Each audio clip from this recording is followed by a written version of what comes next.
Hey guys, मैं आपकी friend इश्का आ चुकी हूँ निया एंड कनिष्का की लव स्टोरी का पार्ट 31 लेकर। तो आई होप कि आप सभी इस स्टोरी को खूब सारा प्यार दे रहे होंगे।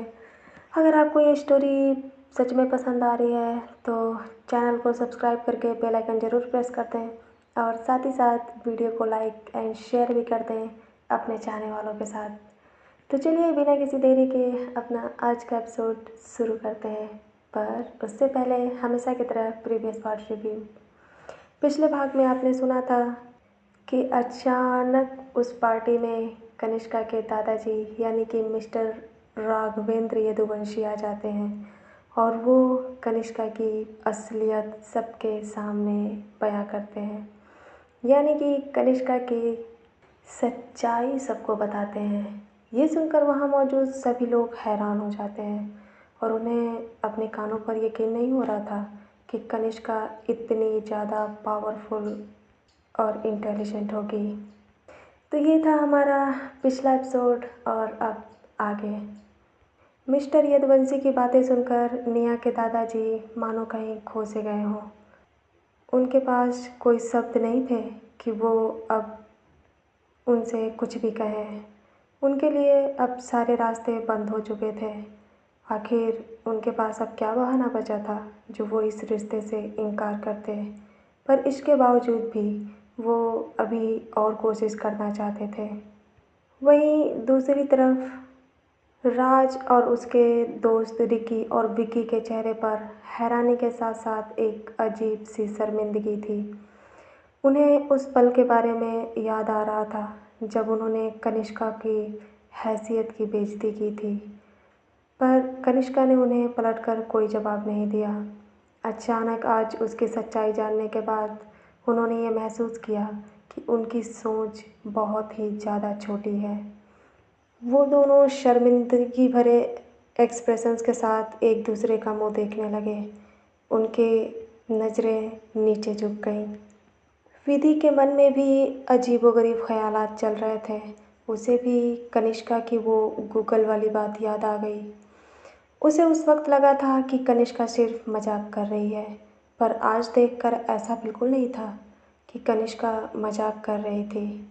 इसका मतलब ये था कि वो कभी झूठ नहीं बोलती थी। बस ये तो लोगों की प्रॉब्लम थी कि वो उसे समझ पाते या नहीं। रिया भी कहीं खोई सी थी और उसके भी मन में कनिष्का के साथ बिताए सभी पल याद आ रहे थे। उसे यकीन नहीं हो रहा था कि वो कनिष्का को इतने सालों से जानते हुए भी इतनी बड़ी सच्चाई आज तक उसने उससे छुपा रखी थी। रिया को कभी एक पल के लिए भी महसूस नहीं हुआ कि कनिष्का इतनी बड़ी हस्ती होगी, पर उसके मन में एक बात हमेशा से खटकती थी कि कनिष्का कभी भी अपनी फैमिली के बारे में क्यों नहीं बात करती थी। पर रिया ने उसे कभी भी इस बारे में फोर्स नहीं किया। आज वो समझ गई कि आखिर इसकी क्या वजह थी। उन सभी से अलग निया कपूर भी कहीं खोई सी खड़ी थी और उसके भी मन में बाकी लोगों की तरह ही काफ़ी हैरानी और एक तरह का गिल्ट था। उसे भी कनिष्का के साथ अपनी पहली मुलाकात याद आ गई। उसे भी याद आया कि कैसे उसने कनिष्का की बेइज्जती की थी और उसे बिना कुछ सोचे समझे एक मिडिल क्लास फैमिली घोषित कर दिया।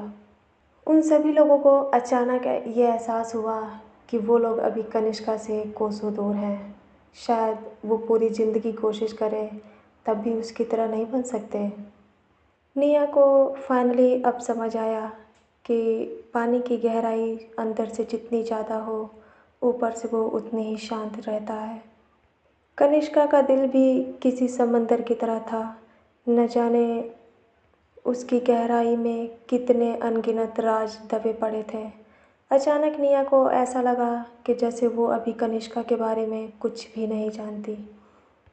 कनिष्का अपनी अपनी नज़रों को कहीं और ही गड़ाए खड़ी थी। उसे देखकर ऐसा लग रहा था कि अपने आसपास हो रही चीज़ें उसे बिल्कुल पसंद नहीं आ रही हैं। निया बड़े ही ध्यान से उसके चेहरे को देखे जा रही थी। इस वक्त उसकी आंखों में कई तरह के मिक्स एक्सप्रेशंस थे। सभी के बीच एक अजीब सा सन्नाटा था। तो फाइनली इस सन्नाटे को तोड़ते हुए मिस्टर यदुवंशी की आवाज़ एक बार फिर से सबके कानों में गूंजी। उन्होंने निया की दादाजी की तरफ देखते हुए कहा, मिस्टर कपूर, अगर अब आपके सवालों के जवाब मिल गए हों तो क्या हम इस रिश्ते को आगे बढ़ा सकते हैं? ये सुनकर मिस्टर कपूर अचानक होश में आए और उन्होंने कनिष्का की तरफ देखा। उन्हें समझ नहीं आ रहा था कि अब वो कौन सा बहाना ढूंढे। उन्होंने जैसे ही कुछ बोलने की कोशिश की, तभी निया ने आगे बढ़ते हुए अपने दादाजी के सामने अपने दोनों हाथ जोड़ लिए और वो बड़ी ही लाचारी से उन्हें देखते हुए सिर्फ एक शब्द बोली, दादाजी प्लीज़। निया ने बस इतना ही कहा था और उसके बाद वो चुप हो गई। अचानक दादाजी ने जब निया के ऐसे स्वभाव को देखा तो उनकी आंखों में कई तरह की फीलिंग्स उभरने लगीं। आज उन्हें महसूस हो रहा था कि उनकी पोती काफ़ी चेंज लग रही है। उनके दिल में एक अजीब सा दर्द उठने लगा और उन्हें ऐसा लग रहा था कि अब वो शायद इसका और विरोध नहीं कर सकते। मिस्टर कपूर ने अपनी लाचार आंखों से अपनी बेटी निया को देखा, फिर उसके बाद अपने सामने खड़ी कनिष्का को देखा। उन दोनों को कुछ देर तक देखने के बाद वहाँ पे शांति रही और फाइनली उन्होंने एक गहरी सांस ली। आंखें बंद करके फिर उसे खोलने के बाद वो मिस्टर यदुवंशी की तरफ मुड़े और उन्होंने कहा, अगर आपको ऐतराज़ ना हो तो क्या मैं आपकी पोती से कुछ देर अकेले में बात कर सकता हूँ? मिस्टर कपूर की ऐसी बातें सुनकर मिस्टर यदुवंशी थोड़ा सा हैरान और कंफ्यूज लगने लगे, पर इसके बावजूद भी उन्होंने अपने चेहरे के एक्सप्रेशंस को ठीक करते हुए कनिष्का की तरफ देखा। कनिष्का ने जैसे ही अपने दादाजी को नोटिस किया तो उसने अपनी आंखों को धीरे से झपकाकर उन्हें हामी में इशारा किया। ये देखकर मिस्टर यदुवंशी मिस्टर कपूर से बोले, अब तो ठीक है, हमें इससे कोई परेशानी नहीं है, पर उधर से लौटने के बाद मैं आपसे ये उम्मीद करता हूँ कि आप हमें निराश नहीं करेंगे। ये सुनकर मिस्टर कपूर ने अपना सर हाँ में हिलाया और वो धीरे से अंदर की तरफ चले गए। उनके पीछे कनिष्का भी गेस्ट रूम में गई और यहाँ पार्टी में सभी लोग उनके आने का इंतज़ार करने लगे। निया अब काफ़ी बेचैन लग रही थी, हालांकि उसके दिल में उसकी गलतियों के लिए काफ़ी गिल्टी भरी फीलिंग्स थी, पर उसके बावजूद भी वो किसी भी कीमत पे कनिष्का को खोना नहीं चाहती थी। उसके मन में बहुत सारी बेचैनियाँ उठ रही थीं। उसे समझ नहीं आ रहा था कि उसके दादाजी अब क्या करने की कोशिश कर रहे हैं। जैसे जैसे वक्त गुजरता जा रहा था, निया के मन की बेचैनी बढ़ती जा रही थी और वो बड़े ही बेसब्री से उन दोनों के लौटने का इंतज़ार करने लगी। देखते ही देखते करीब 10 मिनट गुजर गए और फाइनली 2 लोग बाहर निकले। जाते वक्त मिस्टर कपूर के चेहरे पर एक अजीब सा एक्सप्रेशन था, पर आते टाइम उन्हें देखकर ऐसा लग रहा था कि जैसे वो काफ़ी रिलैक्स फील कर रहे हों। अब उनकी आंखों में एक ठंडक थी और उनके चेहरे पर कोई भी शिकन नहीं थी। निया बड़े ही कन्फ्यूजन के साथ अपने दादाजी को देखने लगी और फिर उसने कनिष्का को देखा। शायद वो उन दोनों के चेहरे को पढ़ने की कोशिश कर रही थी, पर हमेशा की तरह कनिष्का के चेहरे पर अब भी कोई भाव नहीं थे। धीरे धीरे वो लोग पार्टी के बीच में आ गए और दादाजी ने सबकी आंखों में उनके सवालों को पढ़ते हुए कहा, तो ठीक है, अगर हम इस रिश्ते को आगे बढ़ा ही रहे हैं तो क्यों ना हम इसे थोड़ा खुशी खुशी आगे बढ़ाएं। ये सुनकर मिस्टर यदुवंशी काफ़ी रिलैक्स लगने लगे और उन्हें मिस्टर कपूर से इसी जवाब का इंतज़ार था। निया के चेहरे पर भी एक तसल्ली भरी आह थी। शायद वो अपने दादाजी के इस फैसले से कहीं न कहीं खुश भी थी। हालांकि उसके मन में अभी भी बहुत सारे सवाल थे, जैसे कि आखिर कनिष्का और दादाजी के बीच क्या बातें हुई। कनिष्का ने ऐसा क्या कहा कि दादाजी के चेहरे का एक्सप्रेशन ही चेंज हो गया। दादाजी इतनी आसानी से कैसे मान गए? तरह तरह की बातें उसके मन में चल रही थी, पर उसका जवाब शायद उसे कोई नहीं दे सकता, और न ही अब उसके पास इतना समय था कि वो अपने दादाजी से कुछ पूछ सके। धीरे धीरे उस पार्टी का माहौल चेंज हो गया। कुछ लोग इस बात से खुश थे, तो कुछ लोगों के मन में गुस्सा और जलन थी। वो भला मिस्टर कपूर को इतने अच्छे ख़ानदान के साथ जुड़ते हुए कैसे देख सकते थे? सबके मन में अलग अलग भावनाएं थीं। आज की पार्टी देखते ही देखते एक इंगेजमेंट फंक्शंस के रूप में चेंज हो गई। जहाँ एक तरफ सभी लोग खुश थे, तो वहीं दूसरी तरफ कनिष्का को ऐसा महसूस हो रहा था कि जैसे उसके दिल पर एक ज़ोरदार बिजली गिरी हो। पर इसके बाद भी उसके चेहरे पर कोई भी भाव नहीं थे। कनिष्का अपने इमोशंस को कंट्रोल करना बहुत ही अच्छे से जानती थी, और यही था जो उसे सबसे अलग करता था। ऐसा पहली बार हो रहा था जब मिस्टर कपूर और मिस्टर यदुवंशी की फैमिली एक लड़की के रिश्ते को किसी दूसरी लड़की के साथ जोड़ रही थी। ये उनको एक्सेप्ट करना इतना भी आसान नहीं रहा, पर फिर भी आम लोगों की अपेक्षा उन्होंने इस रिश्ते को जल्दी एक्सेप्ट कर लिया, और उसकी वजह ये थी कि उनके बच्चे इंडियन कल्चर और फॉरेन कल्चर दोनों में पले बड़े थे, और अब उनके पेरेंट्स भी इससे ज़्यादा दूर नहीं थे। धीरे धीरे सभी लोग कनिष्का और निया के पास आ गए। अब कनिष्का और निया एक दूसरे के सामने करीब एक कदम की दूरी पर थी। मिस्टर कपूर ने रिंग उठाई और उसे निया के सामने कर दिया। निया बड़े ही ध्यान से उस रिंग को देख रही थी। उसने अपने नाजुक हाथों से उस रिंग को उठाया और चुपचाप कनिष्का की तरफ देखने लगी। कनिष्का की नज़रें इस समय निया पर नहीं थी, वो हमेशा की तरह नीचे देख रही थी। अचानक जो थोड़ी बहुत खुशी निया के मन में थी, वो कहीं गायब हो गई। उसे कनिष्का की ऐसी हालत बर्दाश्त नहीं हो रही थी। एक तरफ उसे खुशी भी थी, तो दूसरी तरफ एक गिल्ट भी था, जो शायद अब न जाने कब तक उसके दिल में रहे। निया को इस बात का एहसास ही नहीं हुआ कि वो कितनी देर से अपने हाथों में उस अंगूठी को लेकर खड़ी है, और अभी तक उसने कोई भी रिएक्ट नहीं किया। उसे पीछे से टोकते हुए मिस्टर अर्नब कपूर ने कहा, निया बेटे, तुम किस बात का इंतज़ार कर रही हो? सब लोग तुम्हारी अंगूठी पहनाने का वेट कर रहे हैं। ये सुनकर निया अपने होश में आई, और उसने कनिष्का के हाथों की तरफ देखा। उसके अंदर शायद इतनी हिम्मत नहीं थी कि वो उसके हाथों को उठाए और उसमें अंगूठी पहनाए। वो कनिष्का के आगे बढ़ने का इंतज़ार कर रही थी। फाइनली कनिष्का ने भी अपने इमोशंस को कंट्रोल में किया, और वो निया की तरफ मुड़ी। उसने धीरे से अपना हाथ उसके सामने किया। निया अब भी हिचकिचा रही थी, पर सबकी नज़रें उसी पर थीं, जिसकी वजह से उसने धीरे से अपना हाथ आगे बढ़ाया। उसने बड़े ही सलीके से कनिष्का के हाथों को पकड़ा। जब उसने कनिष्का के हाथों को पकड़ा, तो कनिष्का को एक अजीब सी सिहरन महसूस हुई। उसे ये महसूस हो रहा था कि निया के हाथ काफ़ी ठंडे थे।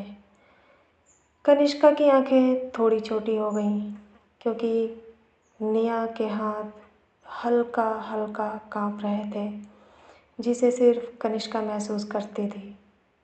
कनिष्का ही महसूस कर सकती थी, क्योंकि इस समय निया ने अपने हाथों में कनिष्का का हाथ ले रखा था। बड़ी ही हिचकिचाहट और अजीबोगरीब फीलिंग से लड़ते हुए निया ने धीरे धीरे कनिष्का की उंगलियों में उस अंगूठी को पहना दिया। जैसे ही उसने उस अंगूठी को पहनाया, उसने तुरंत कनिष्का का हाथ छोड़ दिया। ऐसा लग रहा था कि जैसे वो उसके हाथों का भार बर्दाश्त नहीं कर पा रही हो। हालांकि निया ने कनिष्का का हाथ छोड़ दिया, पर कनिष्का का हाथ अब भी उसी पोजीशन में हवा में लटका था। धीरे धीरे उसकी उंगलियां मुड़ रही थीं और कनिष्का बड़े ही ध्यान से अपनी उस अंगूठी वाली उंगली को देख रही थी। उसकी आंखों में अब धीरे धीरे एक अजीब सा दर्द उभर रहा था, पर फिर भी वो इतना कम था कि शायद कोई भी उसे नोटिस नहीं कर सकता था। निया ने अपना काम कर दिया। अब कनिष्का की बारी थी। कनिष्का अब भी उन्हीं अंगूठी को कहीं खोई हुई सी देखे जा रही थी। उसके मन में जैसे कि समंदर सा उमड़ रहा हो, पर उसे जल्दी ही इस बात का एहसास हो गया कि अब वो कुछ नहीं कर सकती और उसे भी आगे बढ़कर निया को अंगूठी पहनानी ही होगी। मिस्टर यदुवंशी के असिस्टेंट ने कनिष्का के सामने रिंग को आगे किया और फाइनली बेमन से कनिष्का ने उस रिंग को घूरा और उसे अपने हाथों में लिया। अब निया की बारी थी, लेकिन निया की नज़रें तो सिर्फ़ और सिर्फ नीचे ही थीं। यहाँ तक कि वो ये भी भूल गई कि उसे अपना हाथ आगे बढ़ाकर कनिष्का के हाथों में देना है, जिससे वो उसे रिंग पहना सके। कनिष्का बड़े ही ध्यान से निया के हाथों को देख रही थी। आज पहली बार उसे ऐसा महसूस हो रहा था कि जैसे उसके शरीर में थोड़ी सी भी जान न बची हो। निया को कहीं खोया हुआ देखकर मिस्टर कपूर अब थोड़ा सा परेशान लगने लगे और वो निया के बगल में आ गए। उन्होंने धीरे से निया के हाथों को उठाया और कनिष्का के आगे कर दिया।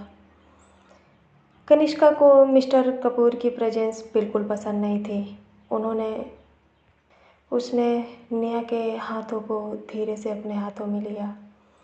जैसे ही उसने निया के हाथों को पकड़ा तो फाइनली निया की नज़रें ऊपर उठी और वो सीधे कनिष्का की आंखों में जाकर टकरा गईं।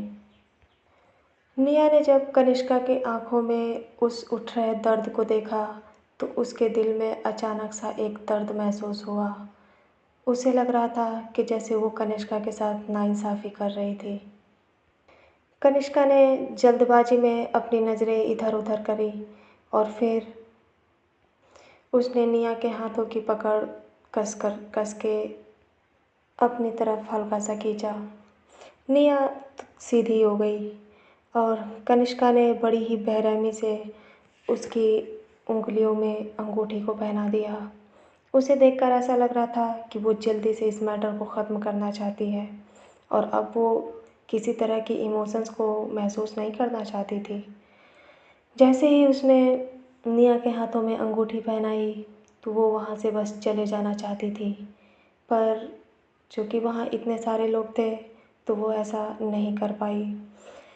जैसे ही लोगों ने देखा कि फाइनली ये सगाई कंप्लीट हो चुकी है तो सभी लोगों के हाथ अपने आप ऊपर उठ गए। अचानक एक तालियों की गड़गड़ाहट सभी के कानों में गूंजी और जब विधि और रिया के कानों में ये शोर गूंजा तो उन्हें फाइनली एहसास हुआ कि उनके सामने उन दो लोगों की सगाई कंप्लीट हो गई। आज का दिन एक तरफ से बहुत ज़्यादा ही इम्पोर्टेंट था, पर इसके बावजूद भी वहाँ मौजूद कोई भी इंसान खुश नहीं था। शायद इसकी वजह ये थी कि कहीं न कहीं सभी लोग ये जानते थे कि ये रिश्ता एक ज़बरदस्ती का और गलतफ़हमियों से भरा पड़ा है। पर फिर भी ऊपर वाले ने निया और कनिष्का की किस्मत में एक साथ रहना लिख दिया था और उसे भला अब कौन बदल सकता था। अब उन्हें एक दूसरे से प्यार हो या नफ़रत, पर शायद आगे की ज़िंदगी उनकी अब साथ में ही गुजरने वाली थी। उस पूरी पार्टी में बस एक इकलौते मिस्टर यदुवंशी ही ऐसे थे जिनके चेहरे पर खुशी झलक रही थी, और वो भी खुशी सगाई की नहीं बल्कि इस बात की थी कि अब उनकी पोती उनके साथ उनके घर जाएगी। जब तक उनकी पोती उनकी आंखों के सामने है तब तक उन्हें कोई फ़र्क नहीं पड़ता कि वो उनके लिए बहू लेकर आ रही है या दामाद। कुणाल के जाने के बाद यदुवंशी परिवार पूरी तरह से टूट चुका था, पर उससे भी ज़्यादा वो तब बिखर गए जब कनिष्का बिना बताए वहाँ से गायब हो गई। कनिष्का कहाँ थी सिर्फ़ और सिर्फ वो उसके कुछ खास लोग ही जानते थे। हालांकि सबको इस बात की तसल्ली थी कि वो जहाँ भी होगी ठीक होगी, क्योंकि कनिष्का अपनी गैर मौजूदगी में भी अपनी कंपनी और अपने घर को हैंडल कर रही थी, और ये इस बात का सबूत था कि वो जहाँ भी है बिल्कुल ठीक है। आज मिस्टर यदुवंशी की ये अच्छी किस्मत या कनिष्का की बुरी किस्मत ही थी, जो उसका एड्रेस लीक हो चुका था और उसे इस सिचुएशंस को फेस करना पड़ रहा था। जैसे ही निया और कनिष्का की सगाई कंप्लीट हुई, फाइनली मिस्टर अर्णव कपूर के चेहरे पर एक रिलैक्स भरा एक्सप्रेशन छा गए। उन्हें ऐसा महसूस हो रहा था कि जैसे उनकी सारी परेशानियां ख़त्म हो गईं, और उनकी परेशानियां सिर्फ़ और सिर्फ उनकी बिजनेस और उनकी कंपनी थी। उन्हें अपनी बेटी की खुशियों की बिल्कुल परवाह नहीं थी, और ना ही वो दादाजी की तरह उसे इतने करीब से जानते थे। आज की रात की शुरुआत कैसी हुई ये सभी लोग जानते थे, पर इसकी एंडिंग जैसे हुई वो सबकी सोच से बिल्कुल अलग था। धीरे धीरे अब लोगों के भाव बदलने लगे थे, और अब धीरे धीरे लोग एक दूसरे से बातें कर रहे थे। पार्टी एक बार फिर से शुरू हुई और डिनर का टाइम हो गया, पर मिस्टर यदुवंशी के पास इतना टाइम बिल्कुल नहीं था कि वो यहाँ रुक कर के डिनर करें। तभी उन्होंने फैसला किया कि अब वो यहाँ से चले जाएंगे। जाने की इजाज़त लेते हुए वहाँ से जाने की इजाज़त लेने के लिए वो मिस्टर कपूर के पास आए और काफ़ी खुश लगते हुए उनसे बोले, मिस्टर कपूर, मैं ये जानता हूँ कि आज जो कुछ भी हुआ वो काफ़ी जल्दबाजी में हुआ, पर सच तो यही है कि अब हम दोनों रिश्तेदार बन चुके हैं। तो इसके नाते मेरा फ़र्ज़ था कि मैं आज आपके यहाँ रुकूं, पर मुझे इस बात का काफ़ी अफ़सोस है कि मैं चाह कर भी ऐसा नहीं कर सकता। जैसा कि मैंने आपसे पहले ही कहा था, मुझे अभी और इसी वक्त निकलना होगा, पर मैं ये आपसे वादा ज़रूर कर जाऊँगा कि जब भी मुझे टाइम मिलेगा मैं यहाँ एक बार ज़रूर आऊँगा, और उस दिन मैं आपके हिसाब से रुक कर जाऊँगा। मिस्टर यदुवंशी की बातें सुनकर मिस्टर कपूर साफ साफ समझ गए कि अब वो पल आ चुका है जब उन्हें अपनी पोती को विदा करना पड़ेगा। ये सगाई चाहे जिस भी हालात में हुई हो, पर इसका रिजल्ट आम रस्मों की तरह ही था। उन्हें अपनी पोती को अब बाय कहना होगा। ये सोचकर उनकी आंखों में एक अजीब सी उदासी झलकने लगी। बस आंसू आने ही बाकी थे। कुछ देर तक एक दूसरे से बातें करने के बाद फाइनली वो वक्त आ गया जब निया को अपने घर से दूर जाना था। वो दादाजी के पास गई और उन्हें उनके गले से लगकर रोने लगी। हर इंसान को अपने प्यार के साथ जाने की खुशी होती है, पर इसका मतलब ये बिल्कुल नहीं कि अपनी फैमिली से बिछड़ने का गम उन्हें ना हो। निया भी एक आम लड़की की तरह ही थी, उसकी फीलिंग्स भी बाकी लोगों की तरह ही थी, या फिर ये कह लें कि बाकी लोगों से काफ़ी अलग थी, क्योंकि उसकी सगाई जिस हालात में हुई थी शायद ही किसी ने ऐसे सिचुएशंस फेस किया होगा। दादाजी अब भी अपनी पोती को दूर जाते नहीं देख सकते थे, पर शायद किस्मत को यही मंजूर था। उन्होंने भी अपने कलेजे पे पत्थर रखा और उसे लेकर के बाहर निकलने लगे। देखते ही देखते सभी लोग कार के पास आ गए और अब फाइनली उन्हें जाना ही था। अचानक कनिष्का की नज़र रिया पर पड़ी, जो विधि के पास खड़ी थी। कनिष्का की आंखों में रिया के लिए थोड़ी टेंशन दिखने लगा, और वो धीरे से सबके बीच से होते हुए उसके पास आ गई। उसने धीरे से कहा, रिया, चलो मेरे साथ। कनिष्का की ये बातें सुनकर रिया थोड़ा सा हैरान हो गई। उसने कभी नहीं सोचा था कि कनिष्का उससे अपने साथ ले जाने की जिद करेगी। हालांकि रिया उसके साथ चली जाती, पर वो इस समय निया और कनिष्का के बीच नहीं आना चाहती थी। उनके बीच जो भी गलतफहमियां थीं, वो बस ये चाहती थी कि वो दोनों अपनी सारी पुरानी गलतियों और गिले शिकवे को दूर करके एक नई लाइफ की शुरुआत करे। हालांकि मौजूदा हालात कुछ अलग थे, पर फिर भी उसके दिल में एक उम्मीद की किरण थी। उसने उसे मना कर दिया और विधि की तरफ देखते हुए बोली, तुम्हें मेरे बारे में टेंशन लेने की ज़रूरत नहीं है। मैं जानती हूँ कि तुम मेरे लिए परेशान हो, पर मेरा यकीन करो, मैं अपना ध्यान रखूँगी और तुमसे मिलने ज़रूर आऊँगी। रिया की बातें सुनकर कनिष्का कुछ खास कन्विंस नहीं लग रही थी, पर फिर भी वो रिया को फोर्स नहीं कर सकती थी। उसकी जिद करने की आदत नहीं थी, तो उसने फाइनली विधि की तरफ देखकर कहा, विधि, मुझे पूरा भरोसा है कि तुम रिया का ध्यान रखोगी। कनिष्का ने बस इतना ही कहा। विधि ने भी हामी में अपना सर हिला दिया और उसने भी उससे वादा किया कि वो रिया का अपनी जान से भी ज़्यादा ध्यान रखेगी। इस समय विधि ने अपनी बात कहते हुए रिया का हाथ अपने हाथों में ले लिया। ये देखकर कनिष्का को तसल्ली हुई और वो फाइनली वहाँ से जाने के लिए मुड़ गई। मिस्टर यदुवंशी के असिस्टेंट बटलर ने निया को कार में बैठने का इशारा किया। निया हिचकिचाते हुए उस कार में बैठ गई। ये देख कर के कनिष्का आगे बढ़ने लगी तो दादाजी थोड़ा सा कंफ्यूज हो गए और उन्होंने कहा, कनिष्का बेटा, तुम कहाँ जा रही हो? अपने दादाजी की ये बात सुनकर कनिष्का ने कहा, अब दादाजी, आप निया के साथ चलिए, मैं आगे की कार में बैठ कर आती हूँ। दादाजी को कनिष्का की ये बात बिल्कुल पसंद नहीं आई और उन्होंने सोचा कि शायद वो इस समय उनके साथ एक ही कार में जा रहे हैं, इस वजह से कनिष्का आगे की कार में जाने की सोच रही है। तो उन्होंने भी जिद करते हुए कहा, अब तुम निया के साथ बैठो, मैं बटलर के साथ आगे की कार में बैठ जाता हूँ। कनिष्का कभी कनिष्का ने ये सोचा भी नहीं था कि दादाजी उसकी बातों का ये मतलब निकालेंगे।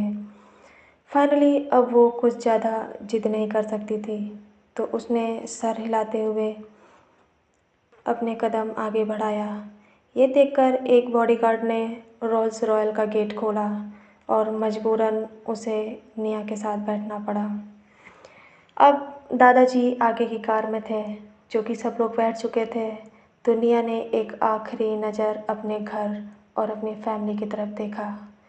ये पल बहुत ही ज़्यादा मुश्किल भरा था। अचानक जो आंसू उसकी आंखों से सूख चुके थे, वो झरने की तरह बहने लगे। उसकी तकलीफ़ शायद एक आम लड़की से अलग थी।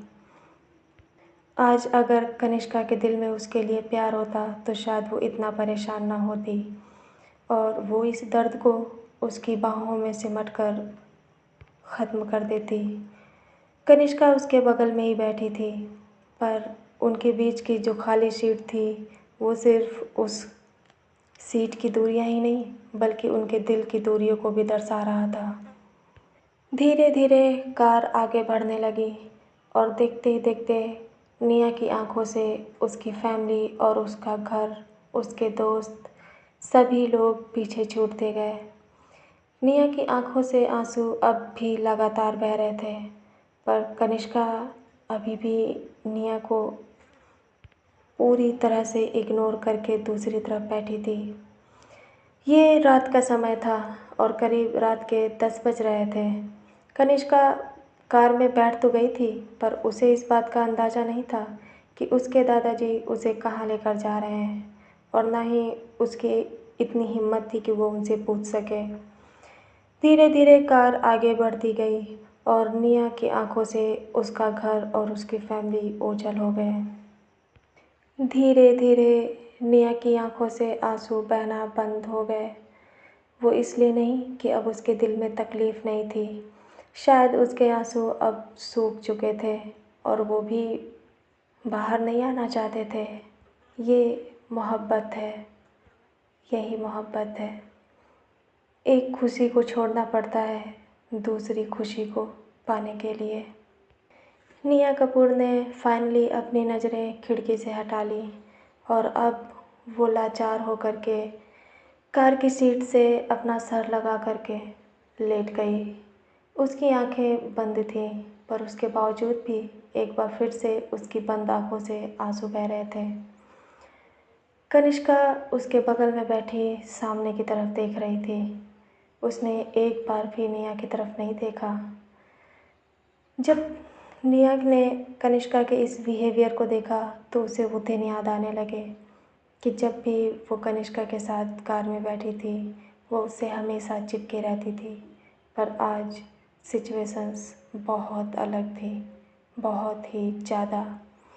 उसके पास बैठना तो दूर, वो कनिष्का को छू भी नहीं सकती थी। वो कनिष्का के सीने से लगकर रो भी नहीं सकती थी। और ना ही आज कनिष्का उसे चुप कराने की कोशिश कर रही थी। क्या ये प्यार है? नहीं, ये एक तरफ़ा प्यार है। रोते रोते अपनी ही तकलीफ़ों से लड़ते लड़ते निया सीट पर ही सो गई। 2 दिन से उसने बिल्कुल आराम नहीं किया था। जब से वो लोग ट्रिप पर गए थे तब से लेकर अब तक कुछ न कुछ उनके साथ अजीबोगरीब हो रहा था। और अब तो न जाने उसकी लाइफ में क्या क्या होना बाकी था। जैसे ही निया की आँख लगी वो एक गहरी नींद में चली गई और उसे इस बात का एहसास भी नहीं था। कुछ देर बाद कनिष्का ने फाइनली नोटिस किया कि उसे निया की तरफ से कोई आहट नहीं आ रही है।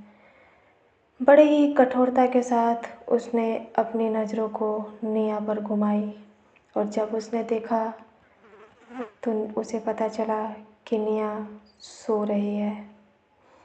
निया का सर कनिष्का की तरफ नहीं था, उसका सर खिड़की की तरफ था।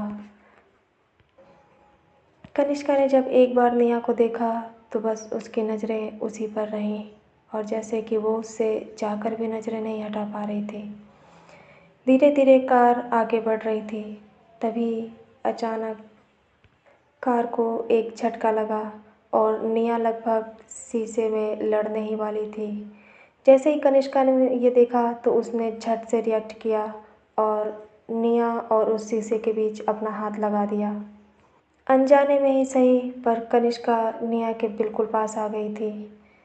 उसे इस बात की तसल्ली हुई कि उसने निया को बचा लिया, पर अचानक उसे कुछ एहसास हुआ। उसने निया को क्यों बचाया? तो क्या हुआ वो लड़ जाती तो? कोई बहुत बड़ा तूफ़ान तो नहीं आ जाता? ज़्यादा से ज़्यादा उसकी नींद खुल जाती, तो उसे इसकी क्यों परवाह थी? जैसे ही कनिष्का के दिमाग में ये खुद से ही बातें चलने लगी, उसने अचानक अपना हाथ पीछे खींच लिया और वो फिर से अपनी सीट पर बैठ गई। पर इस बार वो निया से दूर नहीं थी। इस बार वो निया के पास में ही बैठी थी। निया नींद में अब भी इधर से उधर हो रही थी। कनिष्का ने जब उसे सही किया तो उसका फेस कनिष्का की तरफ घूम गया और वो नींद में धीरे धीरे कनिष्का के कंधों से जा लगी। जैसे ही कनिष्का ने फिर से महसूस किया कि निया उसके कंधे पे सर रख के सो रही है तो उसकी नज़रें फिर से उसके चेहरे पर पड़ी। उसके चेहरे पर आंसुओं के निशान अभी भी थे। उसके नींद में भी उसका दर्द और उसकी मायूसी झलक रही थी। कनिष्का अब उसे और नहीं देखना चाहती थी और उसने अपना मुंह दूसरी तरफ घुमा लिया, पर इस बीच उसने निया को अपने कंधे से बिल्कुल नहीं हटाया।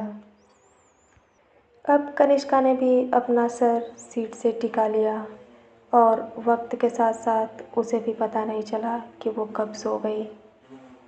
रात के अंधेरे में 5 गाड़ियों का काफ़िला तेज़ी से आगे बढ़ रहा था। जब ड्राइवर ने फ्रंट मिरर में ये देखा कि पीछे बैठी कनिष्का और निया सो चुकी हैं तो उसने बड़े ही तहज़ीब के साथ कार के पर्दे लगा दिए। उनका नौकर काफ़ी समझदार था। तो गाइस, आज की इस स्टोरी को यहीं तक रखते हैं। इसके आगे क्या होगा कनिष्का के दादाजी नेहा और कनिष्का को कहाँ लेकर जाएंगे, वो आज रात मुंबई लौट जाएंगे या फिर वो कल सुबह तक का इंतज़ार करेंगे, ये जानने के लिए आप कल तक का इंतज़ार करिए। तब तक मैं आपकी फ्रेंड इश्का लेती हूँ विदा। मिलते हैं नेक्स्ट एपिसोड में। Tata, bye bye, love you all.